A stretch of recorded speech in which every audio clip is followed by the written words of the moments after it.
মধ্যপ্রাচ্যে যুক্তরাষ্ট্রের কৌশলগত প্রভাব আরও দৃঢ় করতে সৌদি আরবের কাছে প্রায় ৩৫০ কোটি মার্কিন ডলার মূল্যের অত্যাধুনিক ক্ষেপণাস্ত্র বিক্রির অনুমোদন দিয়েছে মার্কিন পররাষ্ট্র মন্ত্রণালয়। ২ মে পেন্টাগনের এক বিবৃতিতে এই তথ্য জানানো হয় বলে বার্তা সংস্থা রয়টার্সের প্রতিবেদনে উল্লেখ করা হয়েছে। গোল্ডসেন্স গ্রুপের হোটেলে বিনিয়োগ করে সুদমুক্ত হালাল আয়ের সাথে বিলাসী জীবনের বিরাট সুযোগ। বিনিয়োগ একবার, রিটার্ন বারবার।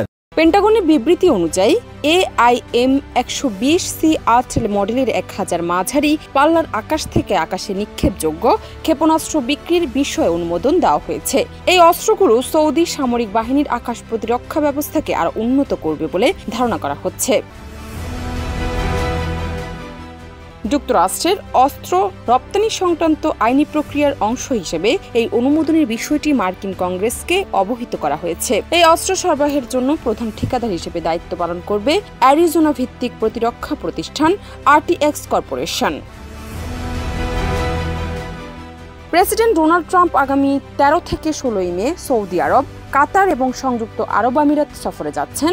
ওই সফরে সৌদি আরবের সঙ্গে আরও বৃহৎ পরিসরে $100 বিলিয়ন বেশি মূল্যের অস্ত্র বিক্রির সম্ভাব্য প্রস্তাব দেওয়া হতে পারে বলে মার্কিন প্রশাসনের ঘনিষ্ঠ সূত্রগুলো জানিয়েছে। এই চুক্তি এমন এক সময় হচ্ছে যখন মধ্যপ্রাচ্যে ইরান ও ইয়েমেন সহ একাধিক সংঘাতময় পরিস্থিতিতে সৌদি আরব যুক্তরাষ্ট্রের গুরুত্বপূর্ণ মিত্র হিসেবে কাজ করছে। যুক্তরাষ্ট্রের পক্ষ থেকে সৌদি আরবকে উচ্চ প্রযুক্তির সামরিক সহায়তা প্রদান ওয়াশিংটনের দীর্ঘমেয়াদী কৌশলগত অবস্থানেরই প্রতিফলন। জান্নাত নিপু, দেশ রূপান্তর।